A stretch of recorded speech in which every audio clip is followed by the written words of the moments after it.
আসসালামু আলাইকুম। আশা করি সকলে ভালো আছেন। খুবই গুরুত্বপূর্ণ একটা লেকচারে সবাইকে স্বাগতম জানাচ্ছি।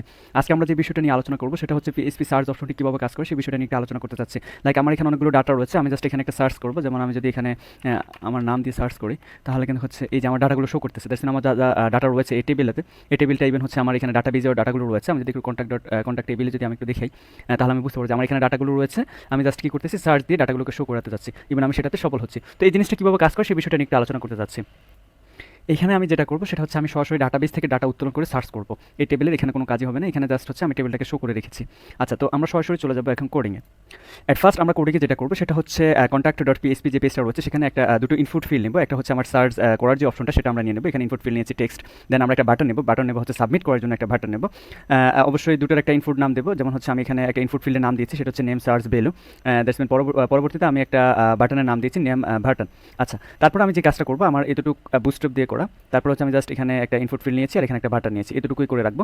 তারপর আমাকে কি করতে হবে, আমার ফাংশনাল ডট পিএইচপি পেজে চলে যেতে হবে। ফাংশনাল ডট পিএইচপি পেজে গিয়ে আমাকে কি করতে হবে, একটা ফাংশন পাবলিক ফাংশন নিতে হবে। পাবলিক ফাংশন নিয়ে আমার এখানে একটা পাবলিক ফাংশন একটা নাম দিয়ে দেবো। আচ্ছা, এখানে একটা প্যারামিটার দিয়ে দেবো যা কিনা ডাটা রিসিভ করবে। আচ্ছা, আমরা যে এখানে যে নামটা দিয়েছিলাম তাকে আমরা ধরে এই যে কন্ট্যাক্ট ডট পিএইচপি পেজটা রয়েছে সেখান থেকে ডাটাটাকে সেন্ড করবো। আচ্ছা, এখানে আমরা কি করবো, আমরা এখানে ইফ ইজ সেট পোস্ট হচ্ছে এই যে গ্লোবাল যে ভেরিয়েবলটা রয়েছে সেটা। আচ্ছা, if is set that's mean set যদি থাকে পোস্ট যদি সেট থাকে, ইভেন যদি সেট থাকে বাটন সেট থাকলে আমাদের কি করো, আমাদের কন্ডিশনের ভিতরে ঢুকো। কন্ডিশনের ভিতরে ঢুকে তুমি কি করবে, অবজেক্ট আমাদের ফাংশনাল ডট পিএইচপি পেজে একটা ক্লাস কল করা রয়েছে, সেই ক্লাসের একটা অবজেক্ট আমরা এখানে কল করেছি। জাস্ট অবজেক্টটাকে ধরে ওই যে আমরা সার্চে যে ডাটা নাম নিয়েছি, ফাংশনে যে নামটা নিয়েছি জাস্ট এখানে সেটা হবে। দ্যাটস মিন আমরা ডাটা সেন্ড করবো। আমরা জানি যে হচ্ছে ডাটা সেন্ড করার জন্য আমরা পোস্ট মেথডের মাধ্যমে ডাটাটাকে সেন্ড করে থাকি, তাই আমরা হচ্ছে এখানে পোস্ট মেথডটা ইউজ করলাম। দ্যাটস মিন এইখানে আমার কী হলো, আমি এখান থেকে যে ডাটাটা পাবো সেই ডাটাটাকে ধরে আমি ফাংশনাল ডট পিএইচপি পেজে সেন্ড করে দিলাম। আচ্ছা, এবার আমার সেন্ড করা হলো, এখন একজন রিসিভ করবে। তো আমার এই যে ডাটা নামে যে প্যারামিটারটা রয়েছে সেটা আমার ডাটাটাকে রিসিভ করবে। আচ্ছা, রিসিভ করে কী করবে, আমরা একটা ভেরিয়েবলের মাধ্যমে রেখে দেবো। আচ্ছা, রিসিভটা আমরা কীভাবে করতেছি সেটা যদি আরেকটু ডিপলি বলি, সেটা হচ্ছে এখানে সার্চ ভ্যালু রয়েছে। এই সার্চ ভ্যালুটা হচ্ছে আমাদের কন্ট্যাক্ট ডট পিএইচপি যে পেজটা রয়েছে এখানে যে ইনপুট ফিল্ডের নামটা রয়েছে এই নামটা হবে ওখানে। ঠিক আছে, জাস্ট আমরা ইনপুট ফিল্ডের নামটা এখানে বসাবো। দ্যাটস মিন তারপরে হচ্ছে যেহেতু ডাটা নামে প্যারামিটার রিসিভ করতেছে তার মানে ডাটা নামে প্যারামিটার এখানে বসিয়ে দিব। তারপরে সার্চ ভ্যালু এটা যে কোনো একটা ভেরিয়েবল হতে পারে। ওকে, আমরা ডাটাটাকে স্টোর করা হয়ে গেল। দেন আমাদের কাজটা কি, দেন আমাদের কাজটা হচ্ছে এসকিউএল চালানো। তো আমরা এসকিউএলটা কীভাবে চালাবো সেটা একটু ভিন্নভাবে কুইরিটা এখানে হবে। কুইরিটার দিকে আমরা যদি লক্ষ্য করি, বিগত যে কুইরিগুলো আমাদের ছিল সেগুলো থেকে এটা একটু ডিফারেন্স। তো সেই জিনিসটা আমরা একটু ডিপলি আলোচনা করবো। আমরা এখানে বলেছি যে select from data, select star from contact table. That's mean আমার কন্ট্যাক্ট টেবিল থেকে সকল ডাটা উত্তোলন করো। তারপর আমরা কি করেছি, হয়ার একটা কন্ডিশন দিয়ে দিয়েছি। হয়ার কন্ডিশন দিয়ে বলেছি আচ্ছা এখানে আমরা আসলে কার সাথে ম্যাচ করে ডাটাটাকে শো করাবো। আমি যদি আরও একটু ডিপলি বলতে চাই সেটা হচ্ছে, দেখেন আমাদের এখানে আইডি রয়েছে, ইমেল রয়েছে, পাসওয়ার্ড রয়েছে, অ্যাড্রেস রয়েছে, সিটি রয়েছে, অনেকগুলো অপশন রয়েছে। আমরা কোন কলামের সাথে, দ্যাটস মিন আমাদের ইউজার কোন কলামের ডাটা সার্চ করলে আমরা ডাটাটা দেখাবো। হ্যাঁ, তো আমরা চাচ্ছি যে হচ্ছে আমরা আইডি, ইমেল এবং পাসওয়ার্ড এই তিনটার যে কোনো একটা দিয়ে সার্চ করলে যাতে ইউজার তার কাঙ্ক্ষিত যে ডাটা সেটাই পেয়ে যায়। তো সেক্ষেত্রে আমরা এই তিনটা নিয়ে কাজ করবো। ঠিক আছে, তো আমরা এই কুইরিটা বোঝার আগে এই জিনিসটা আমাদের একটু বুঝতে হবে। আচ্ছা, আমরা চলে যাচ্ছি করে। যেহেতু আমি আইডির সাথে ম্যাচ করাবো সেজন্য আমি এখানে আইডি নিয়েছি। আইডি নিয়ে লাইক যে একটা ভেরিয়েবল রয়েছে লাইক পিএসপির যে মেথড রয়েছে সেটা আমরা কল করলাম। তারপর হচ্ছে আমরা কী করলাম, সার্চ ভ্যালু। এই সার্চ ভ্যালুটা হবে কি, সার্চ ভ্যালুটা হচ্ছে আমরা যে ডাটাটাকে রেখেছি সেটা, এই যে আমরা এই গ্লোবাল এই যে ভেরিয়েবলটার মধ্যে আমরা ডাটা রেখেছিলাম এই ডাটাটাই হবে এখানে। দুই পাশে অবশ্যই পার্সেন্টেজ দিয়ে দিতে হবে, ইভেন একটা দুপাশে দুটি কমা দিয়ে দিতে হবে। তারপর হচ্ছে আমরা যেটা করলাম সেটা হচ্ছে তারপর হচ্ছে আমরা ইমেলের সাথে অ্যাডজাস্ট করবো অথবা ম্যাচিং করবো। দেন আমরা ইমেলের নামটা নিলাম। এই নামগুলো হচ্ছে কি, এই নামগুলো হবে আমাদের যে ডাটাবেজের টেবিল রয়েছে, এই নামগুলো হবে।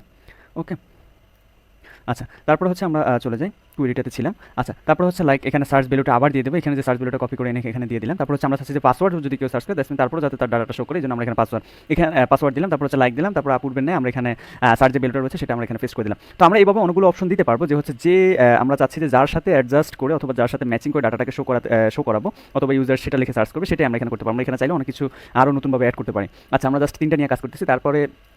আচ্ছা, তারপর হচ্ছে আমরা যেটা নিয়ে কাজ করবো সেটা হচ্ছে কুইরি।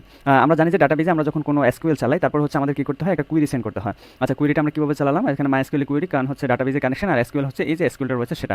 ওকে, আমরা টোটাল কুইরিটাকে কী করলাম, একটা ভেরিয়েবলের মধ্যে রেখে দিলাম, এই যে একটা ভেরিয়েবলের মধ্যে রেখে দিলাম। তারপর আমাদের কাজটা কী হবে, তারপর আমাদের কাজটা হচ্ছে একটা ইফ কন্ডিশন নিয়ে নেব। যদি আমাদের কুইরিটা ঠিকঠাক থাকে তাহলে তুমি আমাদের কন্ডিশনের ভিতরে ঢুকো। আচ্ছা, কন্ডিশনের ভিতরে ঢুকে আমাদের কী চেক করবে, কন্ডিশনের ভিতরে আমাদের আরেকটা ইফ কন্ডিশন নেওয়া হয়েছে। ইফ কন্ডিশন নিয়ে এখানে বলা হয়েছে if MySQL number rows query, that's mean আমার এখানে যে রোজগুলো রয়েছে 1 2 3 এরকম করে যে রোজগুলো রয়েছে এগুলো যদি শূন্য থেকে বড় হয় তাহলে তুমি আমার আবার কন্ডিশনের ভিতরে ঢুকো। কন্ডিশনের ভিতরে ঢুকে তুমি কি করবে, তুমি এখানে আমি বলে দিচ্ছি ইকো, দ্যাটস মিন শো করবে টেবিল একটা শো করো, টেবিল আইডি, তারপর হচ্ছে ইমেল, তারপর হচ্ছে পাসওয়ার্ড, এই জিনিসগুলো তুমি শো করো। এগুলো হবে কি, এগুলো হেডিংয়ের কাজে লাগবে। আমি যদি একটু আমার আউটপুটের জিনিসটা দেখাই, এখানে জাস্ট যে আইডি রয়েছে, ইমেল রয়েছে, পাসওয়ার্ড রয়েছে, জাস্ট এই জিনিসটা শো করবে এতটুকু লেখার ফলে।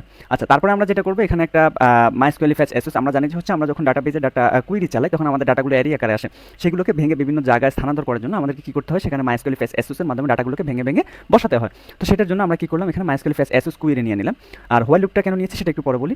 Data MySQL fetch Asus query নিয়ে নিলাম, কুইরি নেওয়ার পরে আমরা এখানে আবার ইকো করে দিলাম। দ্যাটস মিন যদি আমাদের ডাটাগুলোকে ভেঙে নাও, ভেঙে নিয়ে কী করো, আমাদের ইকো করো, কি ইকো করো, টেবিল রো এর ভিতরে আমার ডাটা যে আইডি রয়েছে সেটাকে তুমি শো করাও, তারপর হচ্ছে ডাটা ইমেল রয়েছে সেটাকে তুমি শো করাও, জিমেল পাসওয়ার্ড যেটা রয়েছে সেটাকে তুমি এখানে শো করাও। অবশ্যই দুই পাশে দুটো ফুল স্টপ হবে, ইভেন হচ্ছে বাইরে দুটো কমা হবে, এখানে টিডির মাধ্যমে আমরা সেটা বলে দিয়েছি। আচ্ছা, আর এখানে হোয়াইল লুপটা আমরা কেন নিলাম, আমাদের যদি এখানে আমি যদি একটু ডাটাবেস থেকে একটু আলোচনা করি, আমার যদি ফার্স্ট নেমে যে আমার এখানে রয়েছে ahmedsujan@gmail.com। আচ্ছা, তারপর একবার লাস্ট যে ডাটা রয়েছে সেটা তো কিন্তু ahmedsujan@gmail.com রয়েছে। আচ্ছা, আমি একটু মার্ক করে দেখাবো অবশ্যই। এখানে যেটা রয়েছে সেটা হচ্ছে আহমেদ সুজন, এখানে যেটা রয়েছে সেটা হচ্ছে আহমেদ সুজন। তো আমার যদি কোনো ইউজার এখানে সার্চ করে তাহলে কিন্তু হচ্ছে আমার একটাই আসবে, প্রথম ডাটাটাই আসবে যদি আমি হোয়াইল না ইউজ করে থাকি। হ্যাঁ, আর যদি আমি হোয়াইল ইউজ করি আমার একেবারে ফার্স্ট টু লাস্ট সবগুলো ডাটা চেক করবে কোথায় আহমেদ সুজন আছে। যদি দুবার থাকে দুবার সে প্রিন্ট করবে, যদি তিনবার থাকে তাহলে তিনবার সে প্রিন্ট করবে। এই কারণে হচ্ছে আমরা মূলত হোয়াইল লুপটা ইউজ করে থাকি। আচ্ছা, হোয়াইল লুপের কাজটা বুঝলাম যে হচ্ছে আমাদের একবারে ফার্স্ট টু লাস্ট একবার যে ডাটাগুলো রয়েছে সেগুলো অ্যানালাইসিস করে যদি আমার একটা ডাটা দুবার থাকে তাহলে সে যাতে শো করে, এই জন্য হচ্ছে আমরা এখানে হোয়াইল লুপটা ইউজ করলাম। তারপর হচ্ছে আমাদের কী করা হলো, তারপর আমাদের ইলস একটা কন্ডিশন নেওয়া হলো, যদি কোনো ডাটাই সার্চ আমাদের সাথে অ্যাডজাস্ট অথবা ম্যাচিং না হয় তাহলে তুমি কী করো, একটা মেসেজ শো করে, সেটা হচ্ছে কি ডাটা নট ফাউন্ড। আচ্ছা, আমরা তাহলে সরাসরি এখন একটু প্রজেক্টটা দেখে নিচ্ছি। আচ্ছা, আমরা এখন প্রজেক্টটাতে সার্চ করবো। প্রজেক্টটাতে সার্চ করার আগে আমরা এখানে দেখে নিই যে আমাদের এখানে আহমেদ সুজন রয়েছে @gmail.com রয়েছে। তো আমরা এটা ফার্স্ট অফ অল সার্চ করে দেখি আমরা এটাকে ফাইন্ড আউট করতে পারি কিনা।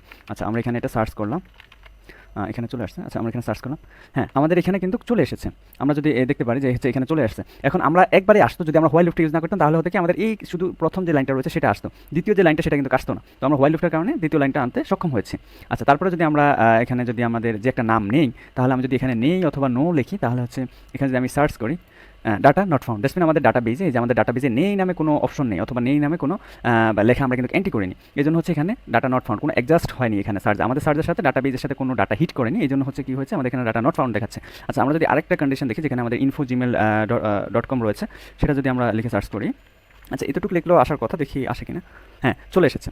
হ্যাঁ, তো info@gmail.com, দ্যাটস মিন কী হয়েছে। আচ্ছা, এখানে যে আমরা ইনফো লেখার কারণও কেন আসতেছে, যে এখানে আমাদের পুরো ডাটাটা না লিখে সার্চ করে আসতেছে, সেটার একটা রিজন হচ্ছে আমরা যেখানে পার্সেন্টেজ রয়েছি, পার্সেন্টেজ দিয়েছি, এটার কারণে এখানে ডাটাটা শো করতেছে। পার্সেন্টেজের প্রবলেম কী হচ্ছে, আমার আগে পিছে আমার যদি প্রথম এন্ডিংটা ঠিক থাকে তাহলে আগে পিছে অথবা কোনো অক্ষরের সাথে অ্যাডজাস্ট হয় তাহলে আগে পিছে যাই আসে না কেন তুমি শো করো, এখানে পার্সেন্টেজের কারণে এখানে শো করতেছে। ইনফো লেখাতেও আমি যদি এখানে অ্যাডমিন লিখি, আমার এখানে অ্যাডমিন একটা ডাটা রয়েছে, তো আমি যদি অ্যাডমিন লিখে শুধু সার্চ করি এখানে কিন্তু আমার admin@gmail.com লিখতে হচ্ছে না, তারপর কিন্তু চলে আসতেছে। হয় এটার কারণ হচ্ছে এই যে পার্সেন্টেজ মানে হচ্ছে আমার আগে পিছে যা ডাটা রয়েছে তুমি সেগুলোকে একবারে এনে শো করো। আচ্ছা, এই তো গেলো আমাদের নাম। এখন আমরা যদি আইডি ধরে শো করি, যেমন আমাদের এখানে রয়েছে, আমি যদি 5 নাম্বার আইডিটাকে শো করাতে চাই তাহলে আমি যদি এখানে 5 হিট করি তাহলে আমাদের একটা ডাটা শো করবে।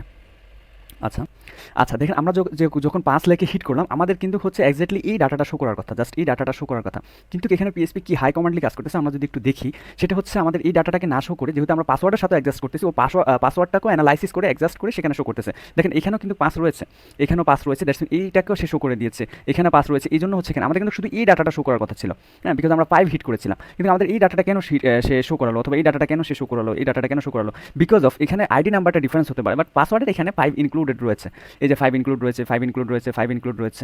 তো এই জিনিসটা খুবই চমৎকার যে হচ্ছে আমার পাসওয়ার্ডের সাথে অথবা আইডির সাথে অথবা আমার ইমেইলের সাথে যে কোনো একটা জায়গায় ডাটা হিট করলেই কিন্তু সে পুরো ডাটাটাকে নিয়ে আসে। তো অ্যামেজিং, আশা করি সকলের এই জিনিসটা অনেক হেল্পফুল হবে। তো আজকে এতটুকুই পর্যন্ত, তখন পর্যন্ত সুস্থ থাকবেন, ভালো থাকবেন, আসসালামু আলাইকুম।